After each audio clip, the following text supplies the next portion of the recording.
Hi everyone, thank you so much for joining for another History Live interview tonight. So I'm sure a lot of you know Colleen. She's proves that you can combine Egyptology and fashion together. She is one of the most knowledgeable Egyptologists around, and she's online now. Hi Colleen. Hello. How are you? Quite well, and yourself? I'm great, thanks. I love the outfit. I love the background and everything. You're looking great. Thank you so much. I wore 60s in honor of one of your favorite decades. Yeah, yeah. Thank you. I should have worn my bell bottoms, but we can't see them. So yeah. How are you doing? Well, I'm really busy with writing projects, but it's been nice being able to really concentrate on, wrapping up a lot of publications. So, Yeah, yeah. Oh well, and I'm you're currently sure in, I'm currently in South Africa, so can't go anywhere just yet. South Africa is sort of still banned, like worldwide. So no Egypt, no Italy. Yeah. So I see we have a lot of people joining in already. we So do.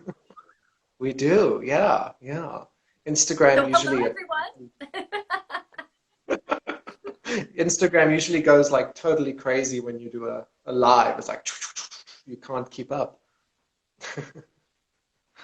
I see yeah, lots of people. We've got lots of French people. Bonjour, David. And Fab Livin says he loves your background, Colleen.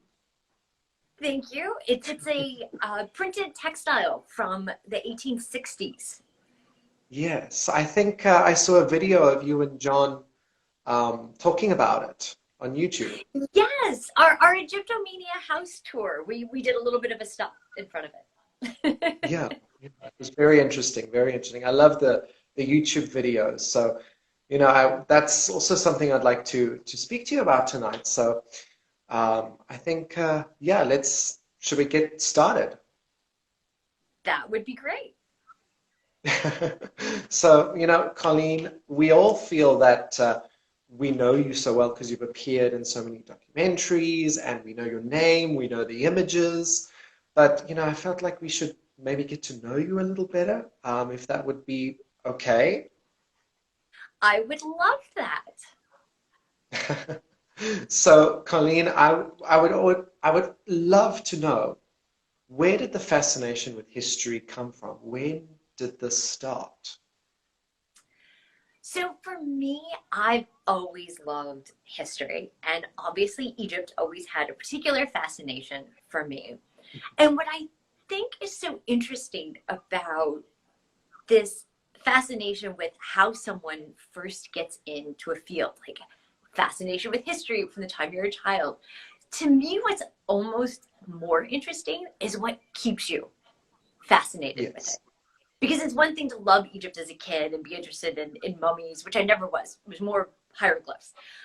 But for me, a lot of it is now 20 years on in the field. What keeps me fascinated, and that's there's so much left to discover. There's so much left to publish, and with Instagram and YouTube now, being able to translate complicated scholarly information like about topics like the netherworld books that you don't read about every day, right, in your histories of Egypt, or even books on Egyptian religion, and translating that. And that's a really, to me, like, further fueled my passion to study ancient Egypt, is being able to translate it to a Yeah. much broader audience. Yeah. And it's also, like you said, there's so much left to be discovered. It's that mystery. Yeah. Yeah. Were any of your family members interested in history? They've always been interested in history, but not as a profession. Yeah. Yeah. And what do they think of you now, the big Egyptologist? um, So it's a funny. They always supported my parents always supported my choice to become an Egyptologist, which is wonderful, and I am blessed to have them always have been supportive of that decision, because I know that's something that whenever I talk about people who are interested in going into archaeology or Egyptology, you often hear, well, my parents, aren't really on board with that idea. So I was very lucky that that was not the case. And I think they are always amused getting to watch me on documentaries or seeing how many likes a particular photo gets or sharing a YouTube video with their friends. So that can be fun. That's kind of a nice side effect, I guess, of all of this. Yeah, yeah. Well, I'm sure they are very proud when they see you on documentaries and all of those wonderful things. Yeah. And I've seen you literally walk into a tomb, and I would say that you are practically fluent in reading hieroglyphs. How did the fascination come? How did you become so versed in hieroglyphs? I've tried. I can read a little, not that much. Well, first of all, thank you. I'm glad it seems as if I'm completely fluent. I have done a lot of work on tomb inscriptions. So, for example, looking at the tomb of Ahmose and of Abana in El Kab, that was a text that I read with my Middle Egyptian students year after year after year. So I feel like I could read that one in my sleep. And when John and I go into one of the tombs in the Valley of the Kings, having published a complete English translation of the Netherworld books, it almost feels like we're at home returning to the tomb of Seti the First, because we're so familiar with the hieroglyphic text. So I think a lot of it is just how long I've been in the field. I mean, it's been a while. And constantly practicing the grammar and reading a lot of texts in my spare time. And it's about gaining that experience in vocabulary and different genres, because that's one of the more challenging things about reading hieroglyphic inscriptions, is that what you see on a Middle Kingdom stele is going to be totally different than a Ptolemaic temple wall, which is If very challenging to sight we read.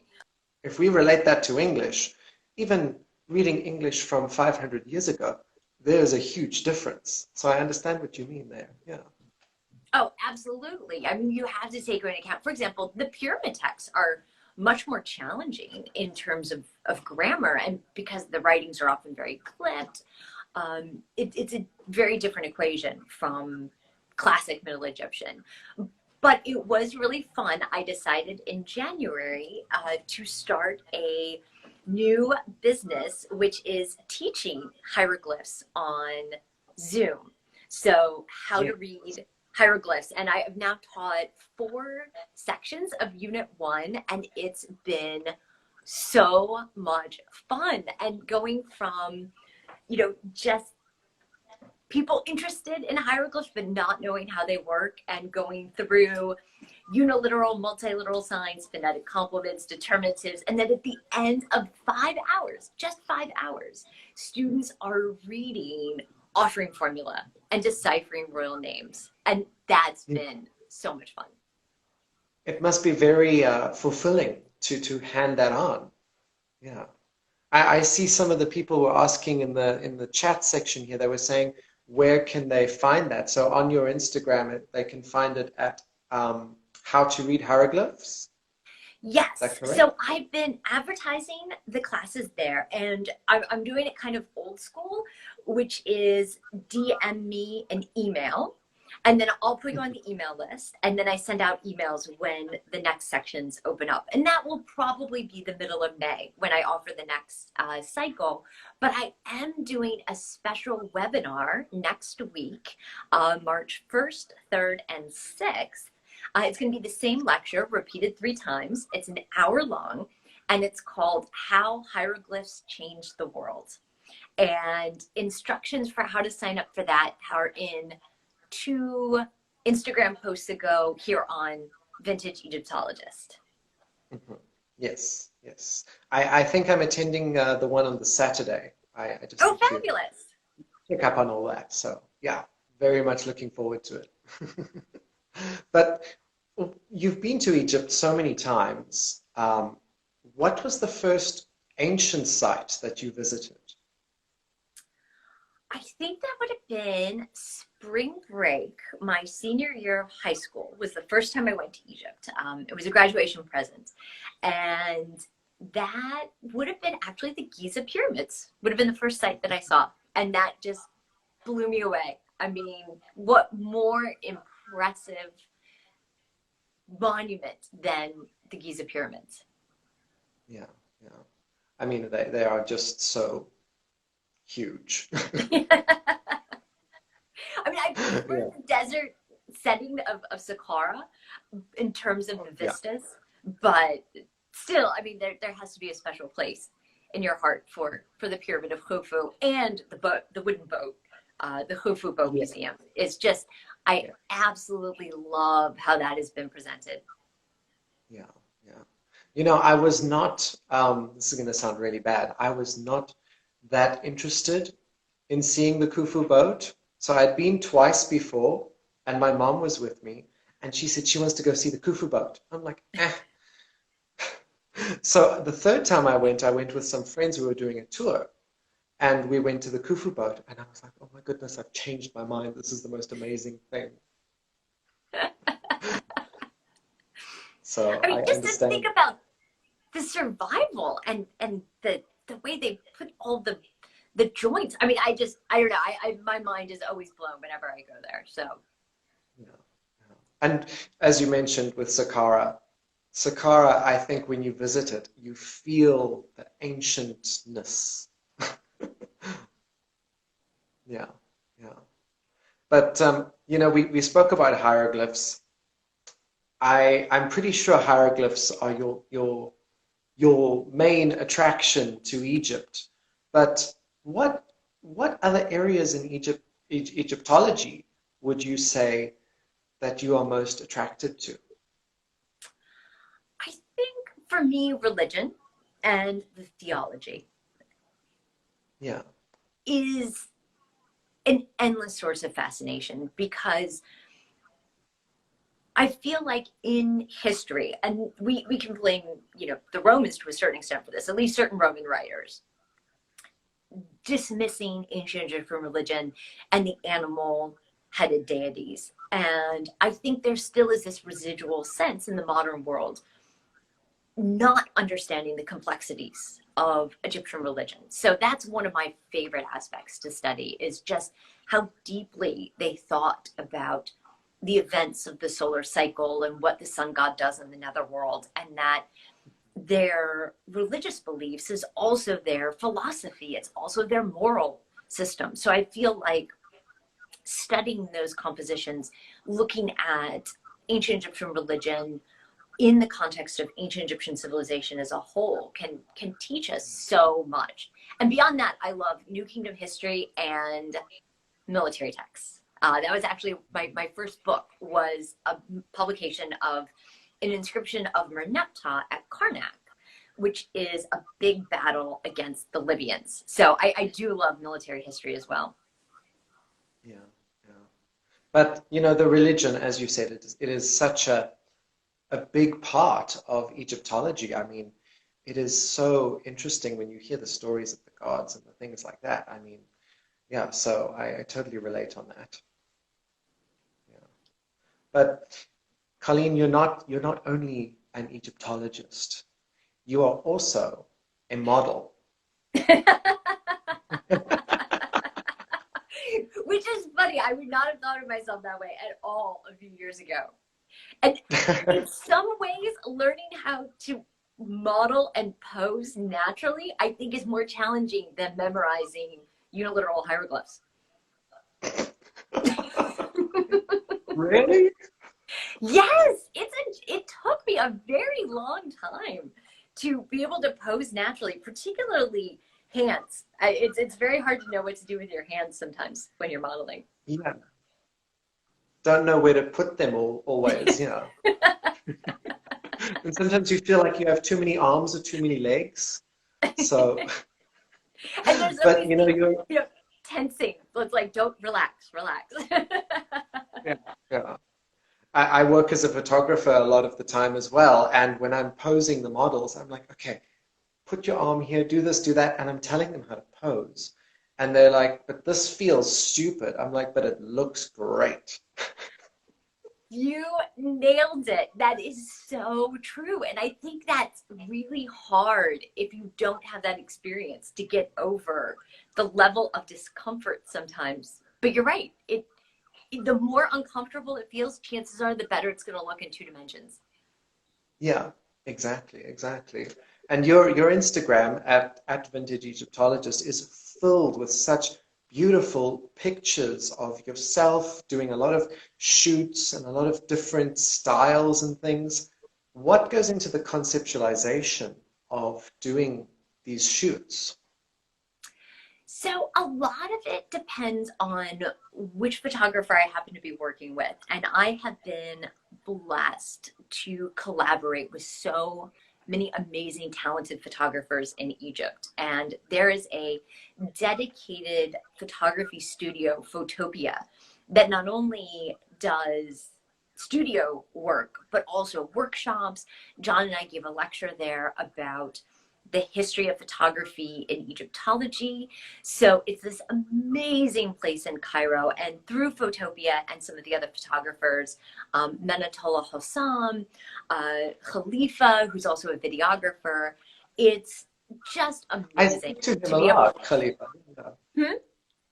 I speak to Khalifa a lot. He's a very nice guy. Yes, Good yes. video. Oh my gosh. I miss everybody in Egypt so much. I did a couple remote shoots, which was fun right when the pandemic got started. And then in the US, it's different. So, for example, the horse shoots were because one of our friends who's a photographer in New York has a friend who essentially rescues draft horses and gives them a Yeah. home after they're retired. And so we just did this wild shoot with massive, massive draft horses and getting on top of a shire that's literally 20 hands high, being 7 feet up in the air was, I mean, I've ridden horses a lot before, so it didn't feel entirely crazy, but at the same time, I normally, you don't ride horses quite that large. Yeah. And Yeah. then a lot of the shoots too are things that John and I design and execute together. So for example, the more recent daring photo of me as Mhm. the Venus Esquilina, or as posing for the classical statue that is the Venus Esquilina. That was something we did together, and that's always I a blast. I love the newest picture that you posted, the one you're speaking about. It is so beautiful.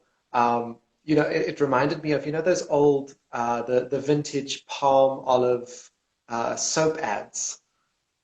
It looked like that. Yeah. Yeah. So, Well, your yeah. looks are so great. Your looks are so great on these photo shoots.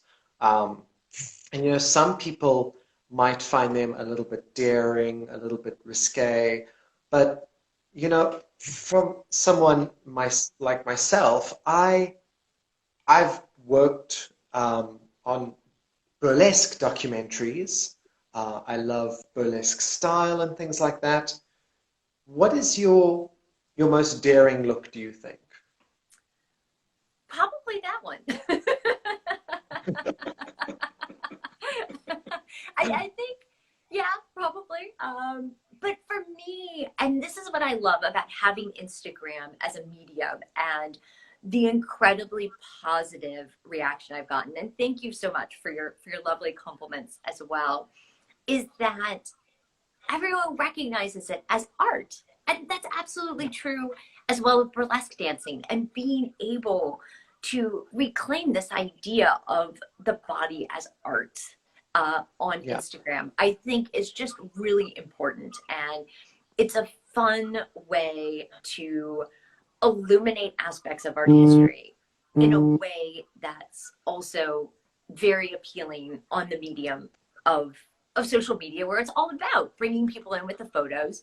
But then I feel like I kind of hook them in with an interesting photo, and then they get to learn something in the caption.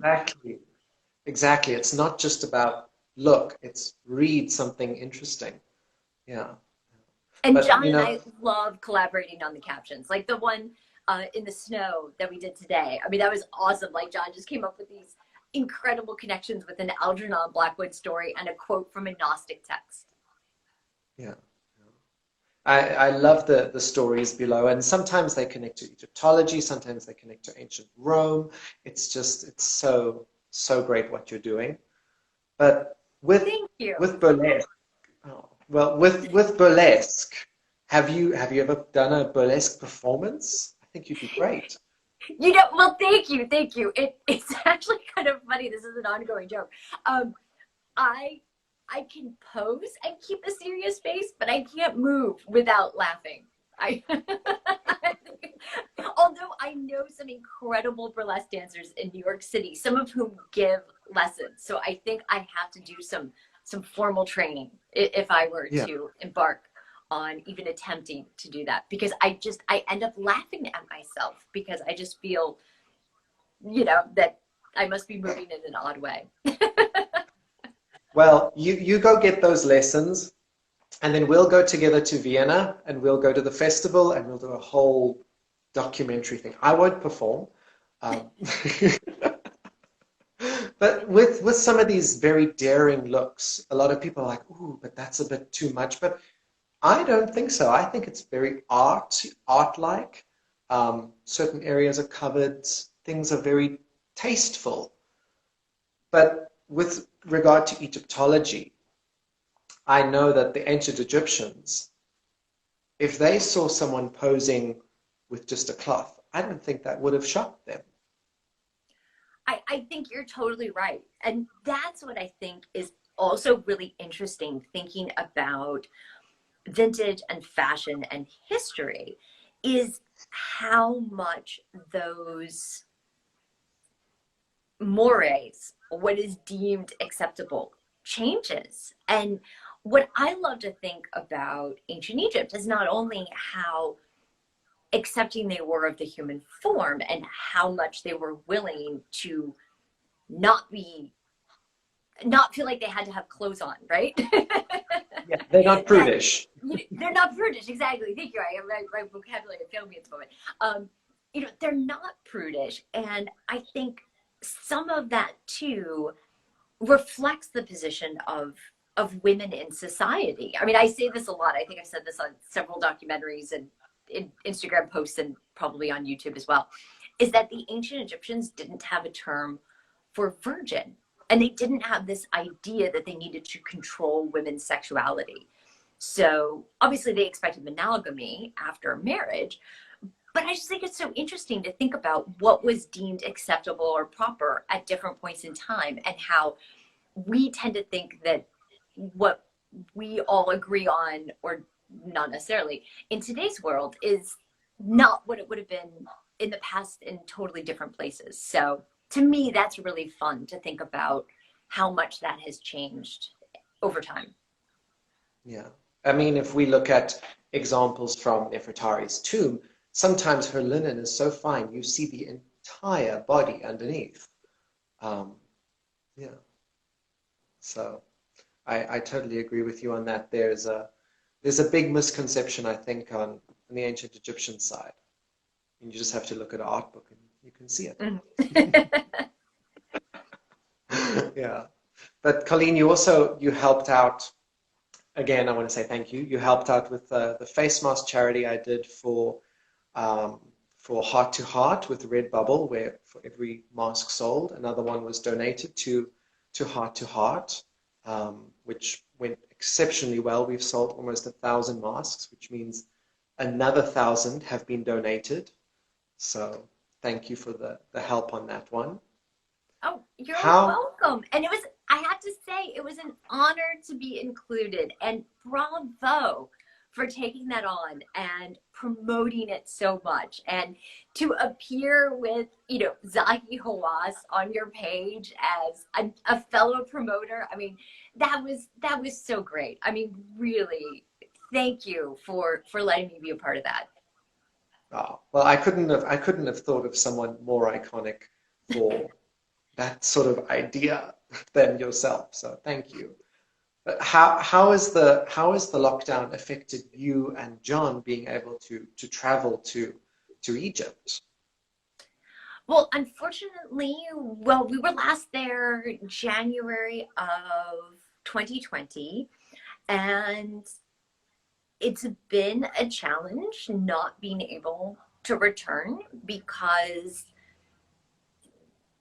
the archaeological work in Egypt is so significant and it's such a big part of our lives. But Yeah, if that's, that's nothing in comparison to what other people are dealing with and everything else. So I feel like we have just been blessed that it has not impacted, where we have lived, and we're lucky to live in an area where, we can still go outside and walk Narmer and Kemi and have the ability to go out. I mean, I just was talking to someone in London, and my heart goes out to everyone who is under lockdown and everything that so many people in the world are dealing with. yeah, yeah, totally, totally. We have the same here. One of my friends who's actually watching, her name is Nuri Keder. She's an Egyptologist. She's actually quite ill at the moment. So Mm. yeah, I totally understand what you mean. It's very heartbreaking when you see all of this happening. But we have to keep looking forward. Yeah. So in your research, Colleen, has there been a moment where you were reading something and you were like, oh wow, like ding, aha moment? Boy, I mean, I've I feel pretty lucky that there's been a number of those for me. The story that I always like to tell in terms of field work was in 2010, actually Christmas of 2010. And there was an article published in 1904 by Georg Schweinfurt, who did quite a lot of exploration work in the Egyptian deserts. And it was an article that John had given to me because it related to the site I was surveying just north of Moala, about 45 minutes south of Luxor. It's famous for a first intermediate tomb of Ankhtifi, although not very often visited. It's definitely off the basic tourist path. And no one had been back to that site since Schweinfurt, as far as was documented. And so he had a little sketch map of, where you leave the Nile and where this desert wadi was located, and that there were all of these structures that he thought were probably medieval or a little bit later.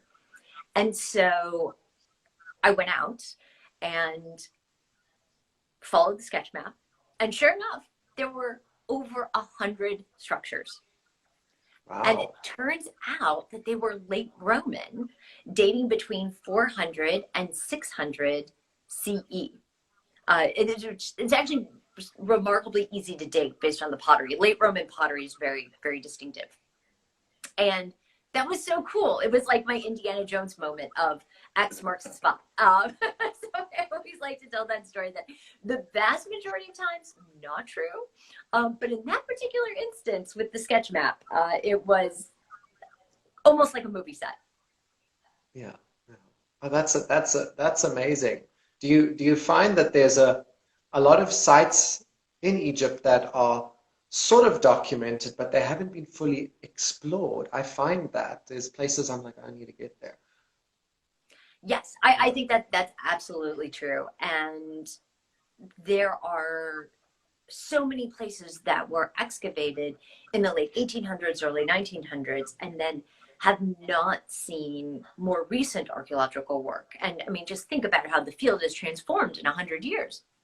There's so Yeah. much more work that can be done. And it's really exciting seeing too with the 3D modeling technology, where you can simply use a series of two-dimensional photos, put it in, I think it's now called Metashape, and create a rotatable 3D model. And it doesn't require any special equipment. It doesn't require a tremendous amount of training on the software. It's pretty straightforward, and it's just amazing what can be done now. And to think about being able to record level by level the excavations, because every time you excavate something, you are destroying the material that's there in the course of recording it, and in the course of learning more about the lower levels and the rest of the stratigraphy. So being able to use these 3D models gives you an entire horizontal expanse for your recording, as opposed to the traditional method, which was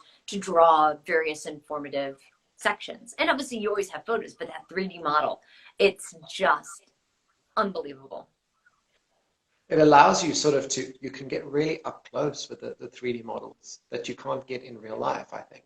Mm-hmm. Yeah. Yeah. And you can study it whenever you feel like. You don't have to get on a plane. So, if you had lived in ancient Egypt, which dynasty would that be and why? Ooh, that's a hard one. I can't visit more than one dynasty. I'll give you a pass. You can. I'm just You kidding. got reincarnated.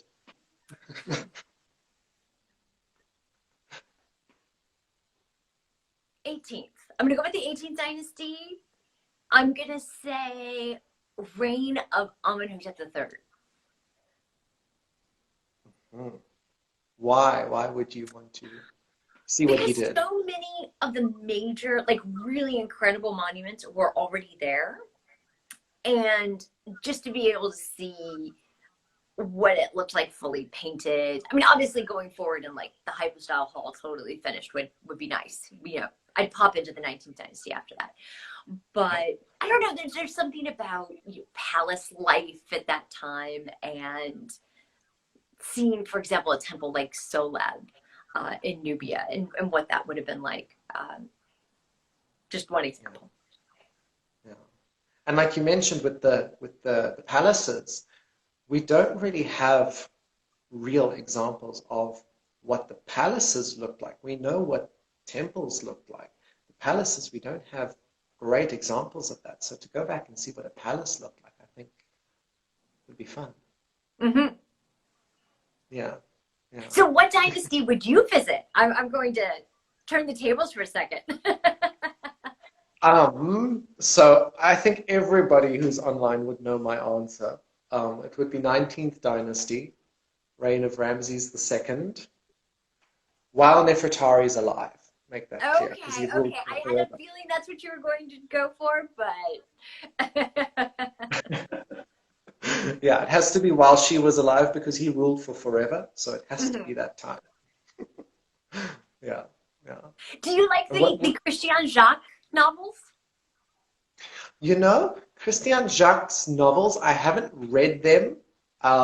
My fiance's mom has all of his novels in her bookshelf. So when I was sitting there in the house, I was like, oh my God, you're into Egyptology?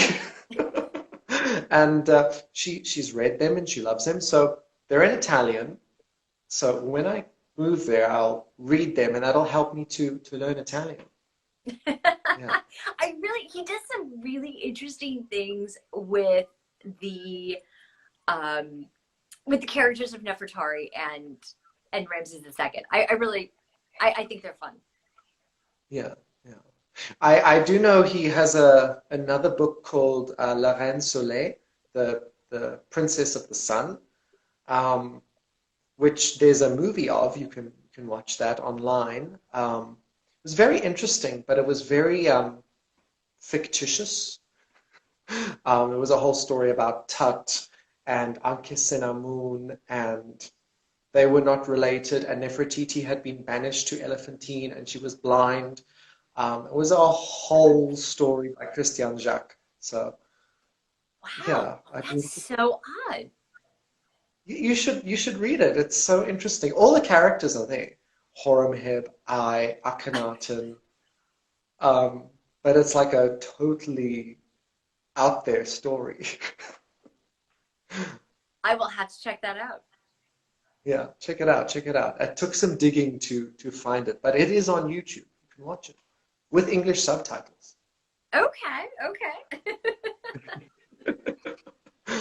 So, out of ancient history into more modern history, if you could have lived in a modern, let's say modern era, when would that have been? I mean, I always like to say that the past could be a fun place to visit, but I wouldn't want to live there. And there's a great video that Rachel Maxey did on YouTube, interviewing a lot of people I know actually in the vintage community, like Nandy Wellington, Michelle Corsi, and Matthew Carl Gale, and they have this really great point about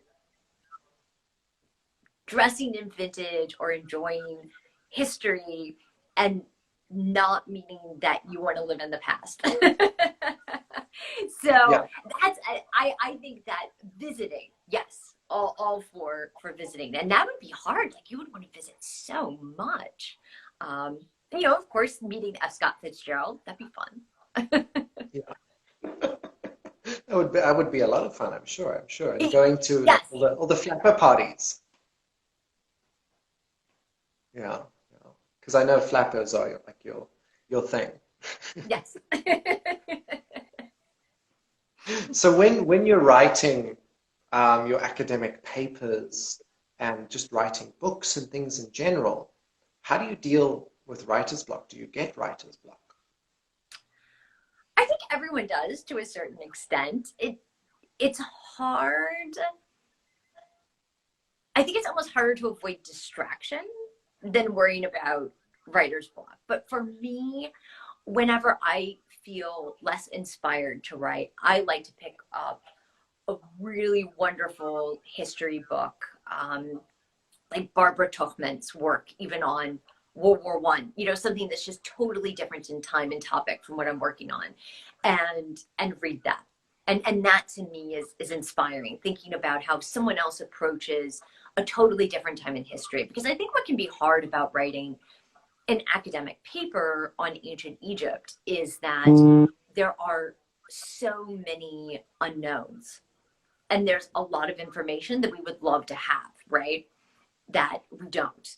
And for me, reading then 20th century history, where we have the diaries, we have the letters, you know, get far enough along, and we have radio addresses. That to me is inspiring because it gets me thinking about, okay, what else could there have been that we don't have, but what might give us some clues as to that information. And I think that's the How hardest can you part, is apply dealing with. it? Yeah. Yeah. How can you apply what we consider today of how to write the history out? How can we apply that to ancient history? I think that's a good way to look at it. Yeah. Yeah. I look at different texts. I take really old books, you know, from the old explorers, and I read new books, and then I sort of mesh it together and make up my own story. Um, I think when I was interviewing Salima, she said something like, "We're all not really writing what we know. Some of it is we literally just make up as we go." So, yeah, yeah. So where do you find your drive? Boy, I think that depends on the project. So when publishing archaeological material, like what I was talking about, that site at Moala, or just north of Moala, the drive comes from knowing that this is totally new information, and by publishing it, you are adding to the historical record.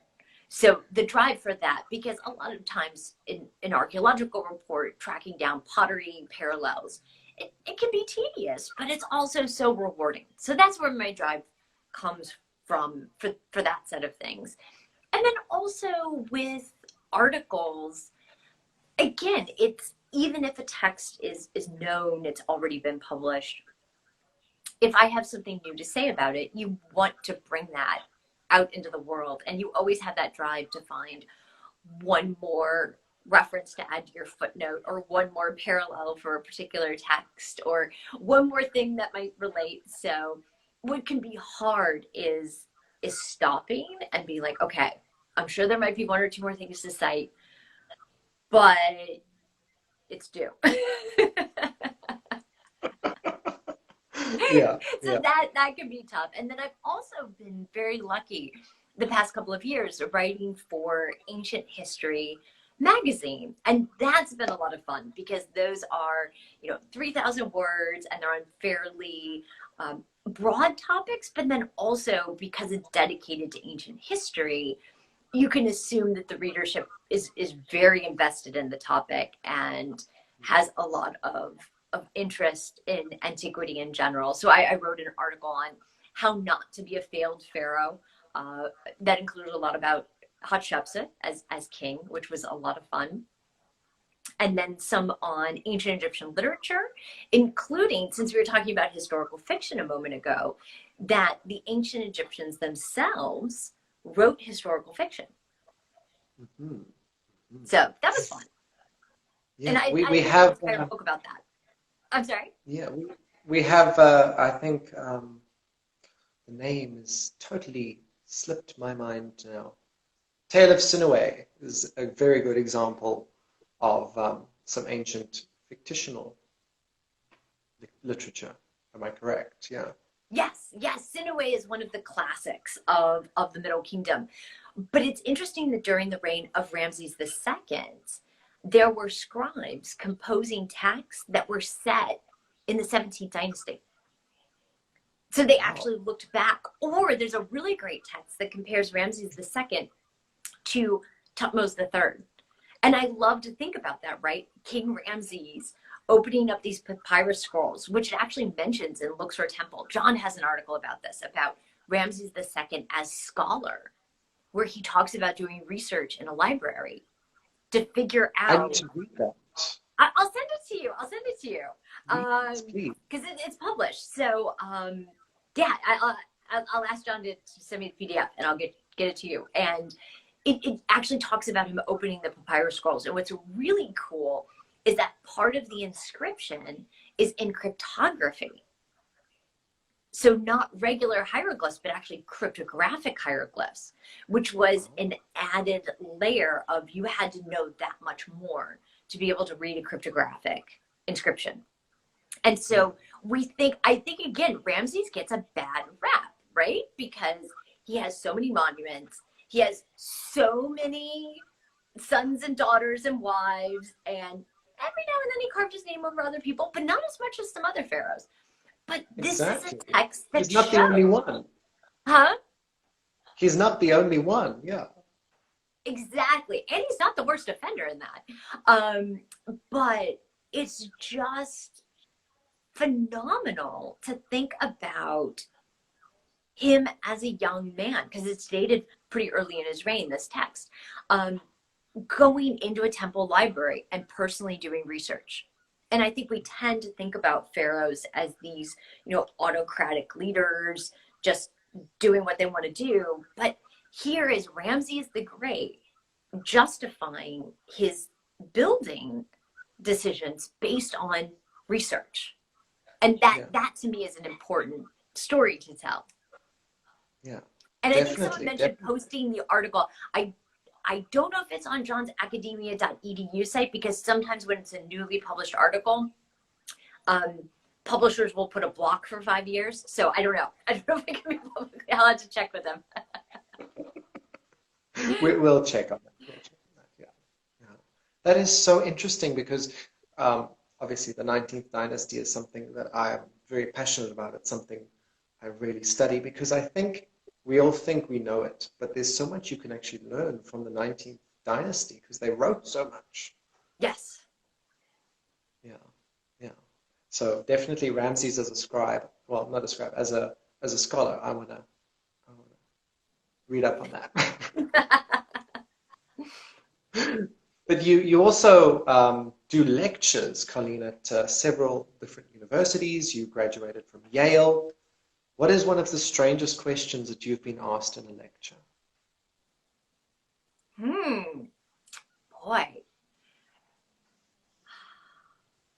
I have to think about that. I'm just trying to think of a strange one. Because often, even if it's a strange question, like it gets me thinking. So I guess I don't remember them as, strange or oddball question. I'm just like, oh, wow, that's a really interesting perspective.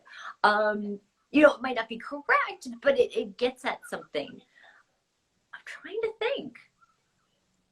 I'll see. Something will come to me if we keep talking. Yeah. Yeah. Well, I was giving a lecture at a school, and all these kids were looking up at me. So now I'm like, oh my goodness, these people know nothing about Egyptology, so I have to really explain it deeply. And I was speaking about Ramses II, and I said, oh, he had so many wives. And then I made a joke because our president at the time, he had 3 wives. So I was like, oh, well, you thought he was bad. This guy had 100. And I showed them the pictures of Nefertari's tomb and how important she was. And I said to the kids, I said, why do you think he built the tomb and the temple dedicated to her and she was so important? And the one little girl put up her hand and she said, because he respected her. Wow. And she's like 9. That's fabulous. I think that's a good explanation for Abu Simbel too. Yeah, respect. Yeah, yeah. So I know that you and John, before COVID happened, you used to take other vintage fashion enthusiasts to Egypt on tours and things like that. So from that perspective, where would you say is a place that someone absolutely has to visit when they go to Egypt?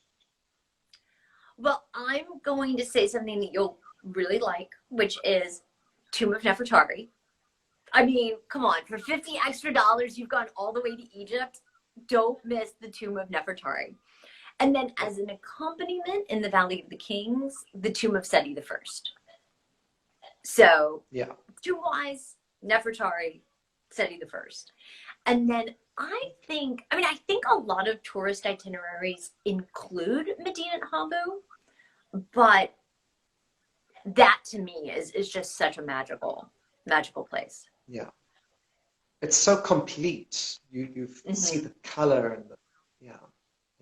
But the Tomb of Nefertari, it is worth paying that little bit extra to go in. And when you go in, you understand where your money's going to. You are helping to preserve that monument. So I think it's worth it. Yeah. So, Colleen, before we end, I have some quick fire questions for you. Okay. Are you ready? I am. Okay. Favorite place in Egypt? Tomb of Seti I. Favorite place out of Egypt? My home.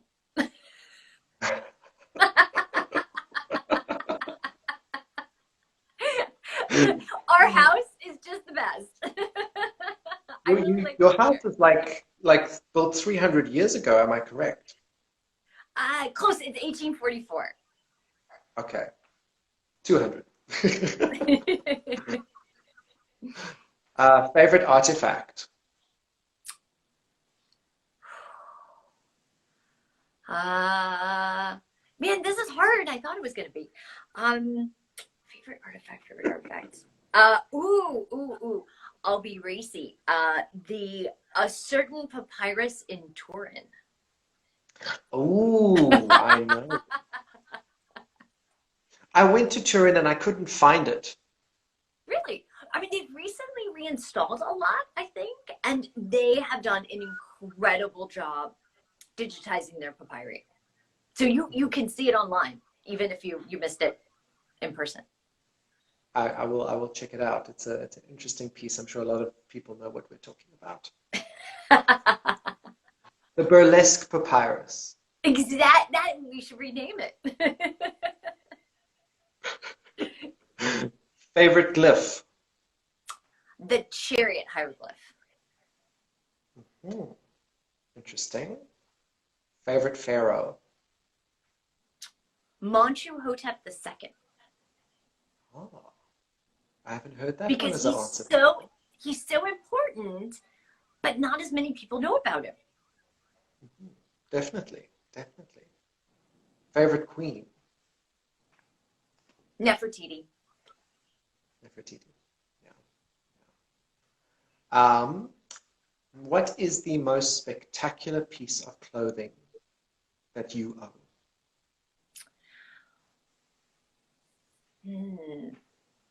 That has changed recently. So I'm going to go with something that's appeared on Instagram just so people can look at it. And that was an early 1920s dress covered in, at least the skirt, in mirrors, little pieces Oh, of mirrors. And the fact that that survived totally intact, because it must have been used as a display piece for the designer or worn to a cocktail party and then taken off and stored for the last 100 years.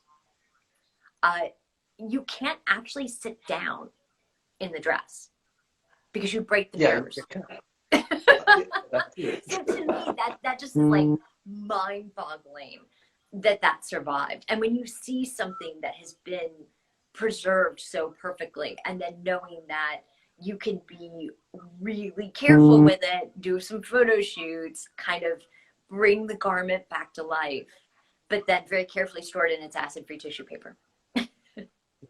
Yeah. Storing things, I think, yeah, preserving, it's important. You have to know how to do that properly. Yeah. And finally, what makes you happy? Oh, I think dancing the foxtrot. Aha, so that's your burlesque act. Yeah, with John in a long dress. Nothing burlesque about that one. No, I think that is one of my favorite activities is when we go and either practice dance or go out dancing. That's really wonderful. And there's just something about gliding across the floor in a foxtrot that Elegant, yeah, is amazing. yeah. Well, Colleen, this has been really so much fun. I really think that we could speak for hours and hours and hours about so many different topics. But unfortunately, we don't have the time for that because Instagram cuts out after like Okay. You know, it's 50 funny. minutes. I don't even know how much time has passed. I mean, this has been such a lovely conversation that it feels like it started 10 minutes ago, but it's probably been longer than 10 minutes. Yeah, yeah, it's been just under an hour. Oh my goodness. Can you believe it? Yeah, yeah. This is how things work. I have a time machine. I haven't told anyone, and I adjust as we go. Look, Colleen, you are such a delight to speak to. Keep up the good work. Keep doing what you're doing. Pose in so many more creative shoots, please. Keep inspiring us and keep teaching us, please. Well, thank you. And thank you so much for everything that you do and how how much information you bring into the world. I think that is just phenomenal. And it has been wonderful to meet you, at least virtually. And then I really so look forward to being able to meet you in person someday. Oh, thank you so much. I know we've chatted so much. This is the first time we've met, so I'm sure Yeah. we'll see each other sometime. So before we end, I think shall we take one or two questions from the audience? Sure. Um, so I see there's a question. Always the woman in uncomfortable clothing. Where's the men's version of an outfit that no one can sit down in? Actually, when when John wears tails, he has some diplomatic dress that does also have buttons like down the back, and often tails are not that comfortable to sit down in. So I do think men's formal wear is, I mean, obviously you're not going to crush it. But at the same time, you know, men's fashion is not always the most comfortable with the starched collars. Although John really likes it because the collars are a little bit larger than the typical shirt collar. You always have a starched collar a size larger. So yeah, yeah. They are very uncomfortable, and yeah, I've worn them, and they, yeah. Someone else asked here. Let's see. Crystal says, wait, there is no surviving ancient Egyptian palace? Like not even one question mark? So, okay, so I should clarify, and I'm sure you know the answer to this as well. I was just going to talk about it. There are a number of palaces that have survived in the lower courses. So, for example, the palace city of Amenhotep III at Malkata, which is what I was referring to, because we have some paintings from that palace, but the walls would have been covered with them. And that would be neat to see. And obviously then there's a palace of Merneptah from Memphis, much of which is now in the University Museum in Pennsylvania, yes, in Philadelphia. And there is also extensive remains of palaces at ancient Amarna, where again, we have some paintings from the walls and some really amazing floor paintings. And those are currently, at least last time I checked, I don't know, in terms of the move to the gem, which is just amazing. Yeah. The floor frescoes from Amarna were or are in the Egyptian Museum. As well, Crystal, as at Medinet Habu, as you're walking in on the left-hand side, there's a section where the pharaoh would have stayed with the concubines, and you can see his shower and the throne area where he would sit, and yeah, there's a couple examples of palaces, but nothing spectacular like a temple we would see. Mm-hmm. Yeah, yeah. So I think we'll take one more question.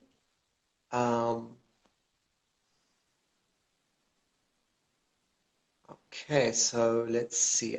I can't keep up with the chat.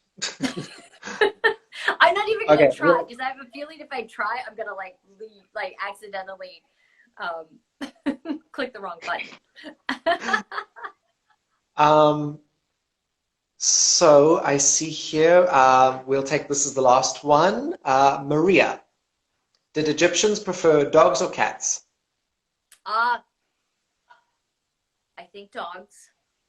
Only because they gave dogs names like people's names, whereas cats, they pretty much called cat mew, which is the ancient Egyptian word for cat. But that isn't to say that some people preferred cats to dogs. But overall, in terms of animals that were pets, there seemed to be more dogs as pets given names than cats. Although I'm not denying the existence of cat lovers, like Prince Thutmose that buried his cat in that sarcophagus. Obviously, that was a well-loved cat. So, yeah. But I think just the part about giving dogs human-like names, and sometimes the same names as humans, is overlooked because we tend to associate via Herodotus the connections between ancient Egypt and cats. But I think the dog element gets left out. Yeah, yeah, and you can see dogs and cats in tombs, but yeah, as Colleen said, the names sort of gives you a little clue. Yeah. Anyway, I see also Andy who's on. He says he'll see you. Sorry, I can't see these pictures. We'll see you on Monday for a class. So. Yes, the webinar, how hieroglyphs change the world. So there's still a few spots left if you want to sign up. Yeah. Addressing so if anyone, I know you have. if anyone wants to sign up, they can. So Okay, oh, sorry, last one. Jessica, we've been texting a lot. She's been so excited for this interview, so I would feel so bad if she didn't get your question. Um, what do you think about human sacrifice in ancient Egypt? That's from Jessica, from Italy. Okay, that is a big debate. Obviously, looking at the early dynastic royal burials at Abydos. I personally am on the side of they were buried as they died, as opposed to being sacrificed for the royal burial. That is the sense I get. And obviously, I'm not like fully committed to that because there's some really interesting arguments on both sides, like architecturally, how the burials were integrated. And I'd have to reread all the, because that's a topic that a lot of people publish on all the time. And I'd want to go back and read those. So my initial reaction and looking at the material is that it's such an outlier for ancient Egypt. It seems very surprising that they would have done that in the first two dynasties. And then we see no trace of that for the rest of Egyptian history, essentially. Yeah. But I think the more important part to emphasize is that even if they were sacrificed, and I say even if, right, they were given stele that had their names.